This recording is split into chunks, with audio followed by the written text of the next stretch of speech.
Welcome back to Let's Talk. Today we're going to wash a model, do a dark wash. I'll show you exactly what that means. I realized in my previous video that you could only see from here down and couldn't really see the model or anything I was doing, but I'm going to post that video anyway because I felt like it gives some pretty good advice on paint techniques and things like that, even if you couldn't see what was going on. So here's the model that we painted. It is all base coated. The only thing I did extra after the video was a second coat on the green on the backpack, and I painted around the base with black just to give it a nice crisp difference between the gaming table and my base. So now we're going to do a wash. So the way we do that, I like to use Army Painter Quick Shade. This is Dark Tone, which is a black wash. The first thing I'm going to do though is with the Strong Tone, and that is, if you recall from the video, I was discussing the flame turrets and how to make them look a little more brazen and tarnished. So we're going to do that first. That way, if I end up getting some of the dark wash over it, the brownish tone that we're adding to it is already there. So I'm using the Citadel brand's medium shade brush. As always, get your brush wet, dry it off, and then just the bristles. Even though it's a wash, it's already pretty watery. I do want to add a little bit of water to it, just because you don't want it to dry to your brush, because then it'll get crusty and gross.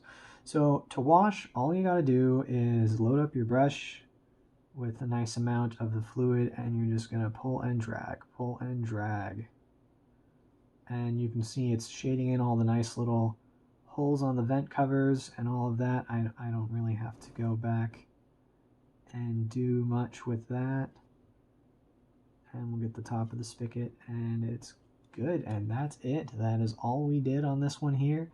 So it looks pretty swell. And I'll do a full zoom in when we're done so you guys can see everything that it looked like. And we're hitting up the other spigot, and it's a wash, so we really don't have to be super careful with it, because even if you get some of this strong tone anywhere else, the dark wash is really going to cover it up, and you might just see a little bit of tarnishing effect, which is fine. In my opinion, it just kind of adds to the flavor of the character, makes them feel like there's something a little more going on. So now we're going to use the dark tone. So we'll get quite a lot of it, maybe like 6 or 7 drops is enough. This is a pretty big model, so I'll probably have to get more. Wet my brush, dab it a little dry. And I like to start with legs and work my way down. You can do it however you want. Some people like to start at the top. I just find that it's just easier for me to start at the legs. So I'm going to start here right at the crest, or at the chest, torso area, whatever you want to call it, his belly, I guess. We're going to start at his belly. And you can see I have quite a lot of the wash, the quick shade on my brush. And the important part about using shades is to complete areas as you go, complete armor plates and things like that. Because as it starts to dry, you may end up with some odd kind of splotchy pooling on the model, and I don't like that. Some people like that. So if that ever happens to you, it's starting to dry like that, go back with a wet brush, and you should be able to break it up a little bit to get rid of that sort of splotching.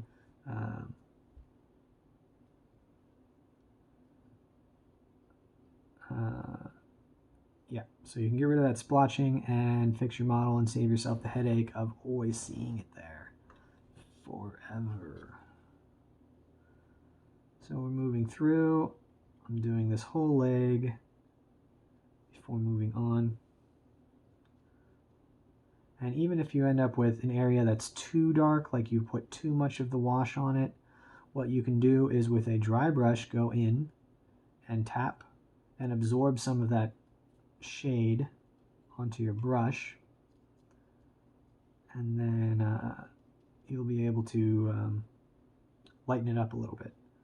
That way it's not as dark and doesn't look as noticeable. that makes sense. Hitting the armor cables on the legs. Painting under his chest area.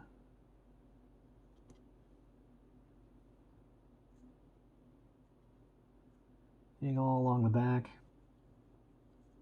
Power cables of the leg. And I'm just working my way around, making sure that each area is finished before I move on, so that I don't end up with some weird splotchy drawing.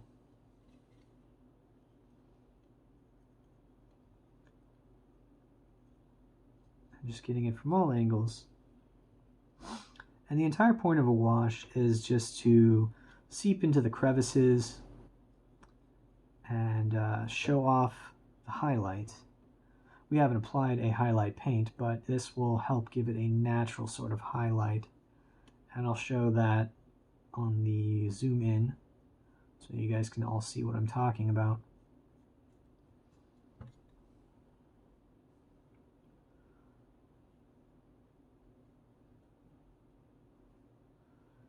And finishing the chest area or his belt, all these little things on his belt. Making sure I'm getting behind the kneecaps. And the nice skull on his kneecap there. Moving up to his torso.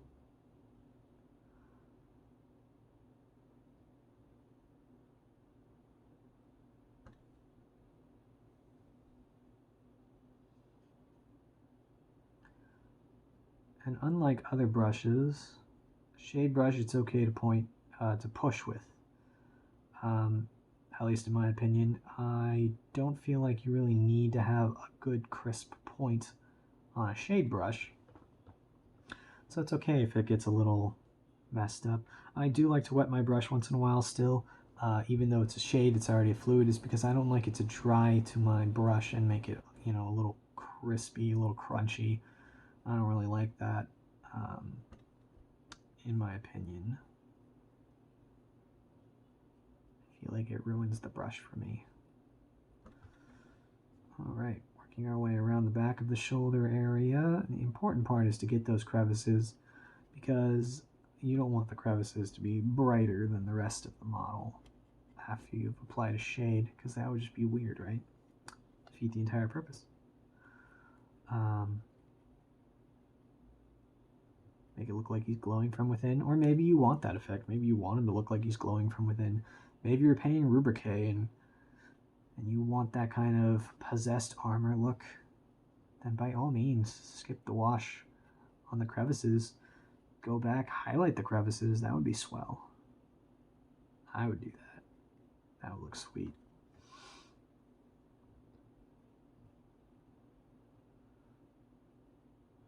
You don't have to be super careful with it at all.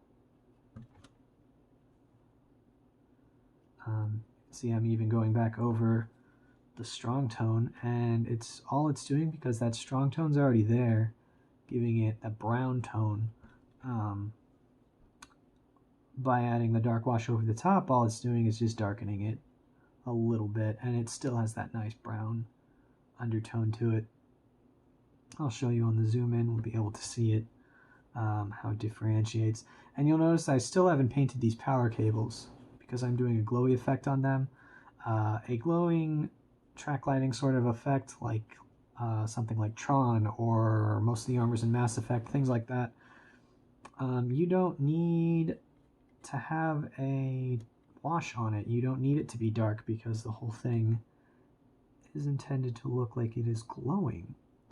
So it doesn't really matter if I paint it first and then apply a wash, because I'll just have to go back and paint it again.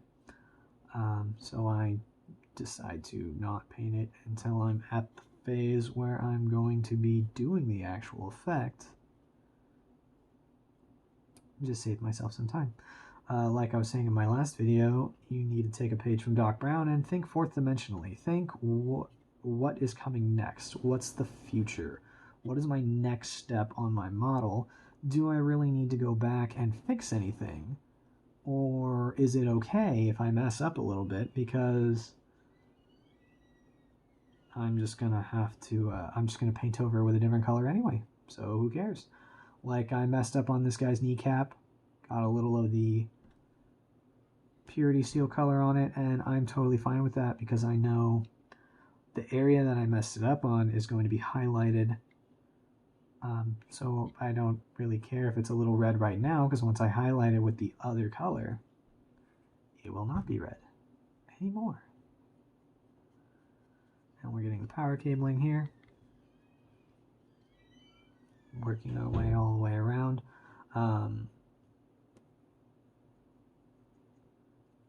Again, playing dark wash over the strong wash because that brownish tone is already applied. I just want to darken up the crevices a little bit. Excuse me. Same for the, what do we decide to call it? The fuel injector on the gauntlets and everything. Working my way through the model. All edges, all the plates. Finishing an armor plate before moving on to prevent that pooling.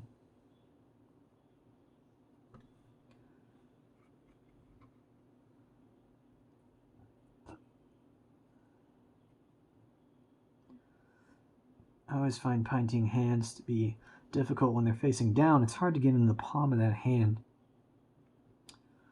I have no advice on that technique. I just tend to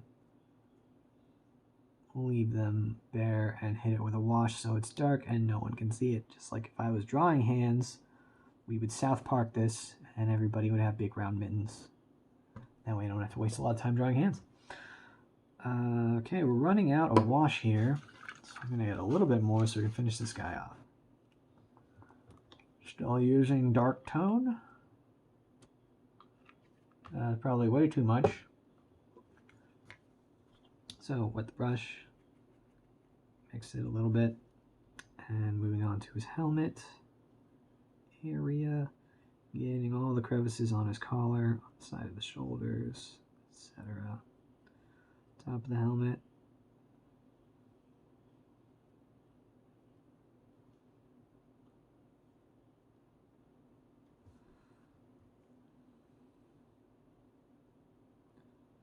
Moving on to his backpack. Power pack, backpack, whatever. Backpack makes him sound like he's 12. We'll call it a power pack.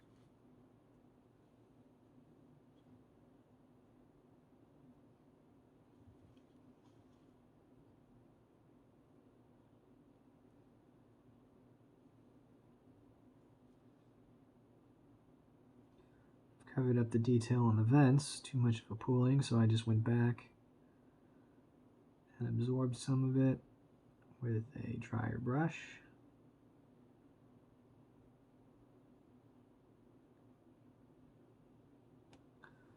Alright, and I think we have a done Space Marine. Hit that ankle a little bit more. Okay, so I'll show you what we've been able to achieve by doing this, by giving it a wash. So here we